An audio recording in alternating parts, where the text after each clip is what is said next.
Anyways, it's great to be back. It's nice to be giving a webinar again and putting out some information and getting feedback on it to hear what people think and to hear that people are learning from it. So that's always a real treat for me.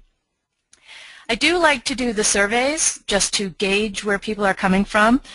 Clearly, I was having a bit of fun with the options that I gave. I'm happy to see that 66% of you do a lot of planning.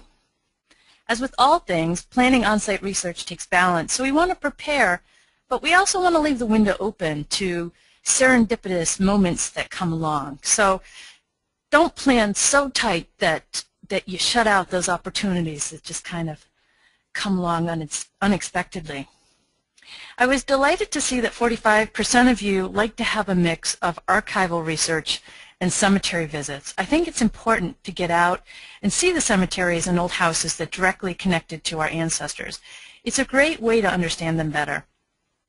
And lastly, regarding what you consider on-site research success, I'm glad to see so many of you mentioning both positive and negative results. Finding and recording negative results where you don't find information in particular on a particular source will save you time in the future by not repeating research again. So I think that's a great way to start off this webinar by just remembering that when you don't find information, it's critical that you write that down. And yes, it's about being meticulous, I guess, but it's all about saving you time so that you don't waste time researching again and again stuff that you've already looked for and didn't find. So keep that in mind. Today's webinar is called In the Trenches, Successful On-Site Research. And today I would like to take a comprehensive approach to on-site research. Yeah, we are going to be talking about doing research on-site, going through the mechanics of finding things, but we're also going to be talking in a broader sense about all the kinds of details that you need to plan, such as transportation, food, logistics, in addition to the research itself, and then what you need to do afterwards. Successful on-site research is all about planning. Just like with genealogy, it's all about the details, and the more work that you do up front, the more successful your on-site research visit is going to be. So why do on-site research? Now, as I imagine, most of you are thinking, well, you're going to do on-site research when you can't access records that are not digitized. And of course, that makes the most sense. Of course, that's why we would do on-site research, because we need to get access to all the records that pertain to our ancestors, not just the ones that are available online. Now, Family Search is doing a terrific job of putting records online at a record pace, so much so that you need to go back every week to see what new items they have. It's just tremendous. For those of you not familiar with Family Search, it's familysearch.org, which is the site maintained by the LDS Church. And there are just thousands upon thousands of databases there for you to access for free. Ancestry.com is also doing a tremendous job of putting new content up. And all of this makes it easier for us to find information about our ancestors. But even with all of this new information, we have to remember that the majority of records are still not digitized.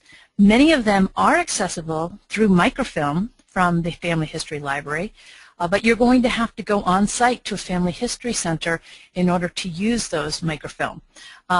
Or you're going to have to go to an archive or repository that maintains original records if they're not already microfilm. So it's still a critical issue for you to go and find records that haven't been digitized. But here's something you might not think about quite as often. What about when you have a record on Ancestry.com, a census record or something like that, and you can't view it? Or you can see it, you just can't read it because the scanning process was not perhaps as good as it could have been, either maybe because the original records weren't good or whatever. That's a problem if you're accessing records online and you can't read the information that you need. That's a case of when you're going to want to check the original records for yourself to see if they are more readable than the digital copy that's online.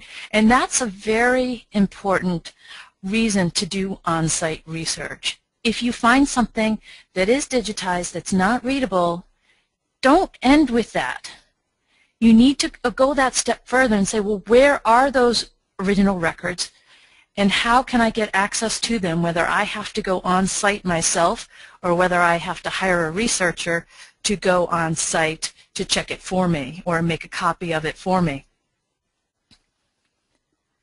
Another reason to have on-site research visit would be to have access to lots of records in one location. And the advantage of that is not only do you have records that haven't been digitized, but many locations will also have computers with online access to the major sites like FamilySearch.org or Ancestry.com, AmericanAncestors.org, Find My Past. So you can go to one location, access all the records that aren't digitized. As you're finding out new information that is impacting what you know about your ancestor, you can then hop on a computer, check further things online, and then you can switch back and say, okay, now I'm armed with this new information. Let me see what else I can find in this archive that's offline that's going to further my research. Having so much accessibility is crucial and it's time-saving. And I would suspect that that's probably the #1 reason that so many people go to the Family History Library in Salt Lake City. That's the one place in the United States where you can go and access all the records of the world without leaving the building. You can have the same kind of experience in other archives and repositories and libraries, just not to the same extent. But you work with what you have. On-site research is different from doing online research, and you need to be aware of that, and you need to kind of get in the groove for the fact that it's going to be different. It's going to take longer for you to do on-site research. Many of the records are not indexed. Well, it's not easy to search for something when it's not indexed. And we're so used to searching for things online and just plugging in a last name into a little data field or dates or a geographic region and finding information at the push of a button. When something's not indexed, you have to work with the way the records are presented to you in a very static format. Are those records presented alphabetically? Are they presented by address? Are they chronological? Are they within a geographic distribution? You have to figure that out when you get a hold of the book or the documents or the register that you're looking at. Quickly assess, how am I going to approach this data and how will I use that information to find what I need to know about my ancestor.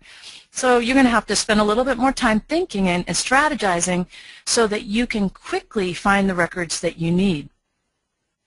Now, reading through documents and manuscripts is a lot slower than online research. There are all sorts of things that can slow you down, such as the handwriting. You might not be familiar with script from the 1600s or the 1700s, even the 1800s, and that could slow you right down. Also, you might not be familiar with the format of certain documents or legal terms within a document, so you may need to take more care to read through it to make sure you're getting the pertinent information. Online, data is often sanitized for us because we put our information into a search screen and then we get a results page which kind of highlights the information for us, and then after that typically we click through and see the image. So we're already well informed before we even get to the image. When you're doing on-site research, there are no pages ahead of time that are going to make it easier for you. You're going to have to become adept at browsing and reading through documents and records. One of the benefits, though, to doing on-site research is that you might discover a huge find in a completely unexpected place. And there's just there's no exchange for something like that. It's just the best thing possible. You have the opportunity to discover different, rarer kind of manuscripts that don't lend themselves to being put online easily. Well, if you didn't do on-site research, you might never find those discoveries about your ancestor. So you really have to be willing to go to an actual physical on-site location, the archives or repository, and start digging through their catalogs to search for these unusual sources that could provide information about your ancestor. And as I've been mentioning, and I'm going to keep mentioning throughout this entire presentation, is you need to plan ahead. In order for on-site research to be successful, you need to plan ahead. There are so many variables that can go wrong and make it a bad experience if you don't think it through before you go. There's no investment when you are searching online. Only your time. You might waste your time when you're doing an online search. It's good to plan ahead when you're doing online research. It's good to think through what you're doing with online research, but really there's no harm just by getting on Ancestry.com and searching for your ancestor, and maybe you'll find something or maybe you don't. Well, you can't do that with on-site research. If you don't think it through ahead of time, you will definitely waste time and you will become very frustrated because it involves you traveling to a location specifically to find information. So how are you going to locate these on-site records so that you will know where to go to find those treasures about your ancestor that you need to find? Well, there's a number of different ways you can do that. You can start with guidebooks. There are books like Ancestry's Red Book, which is a guide to the 50 states, and they have by each state little paragraphs for each record type, such as vital records and probate records and land records, and they do cover manuscripts and things like that in a broad sense, but it should provide you with some direction and guidance, and it may point you to a state archive or a place that you didn't know about before, especially if it's a geographic area that you're unfamiliar with. It's a really good place to start. Now that's an American source. I'm sure that there must be sources for Europe and Australia and New Zealand as well that I'm just unfamiliar with because that's not my area of expertise. But look for those guidebooks that will point you to different records and sources for the information for the geographic area you're looking for. Another way to do it is to do a Google search. And you can search by, I wouldn't search by your ancestor's name because that's too specific.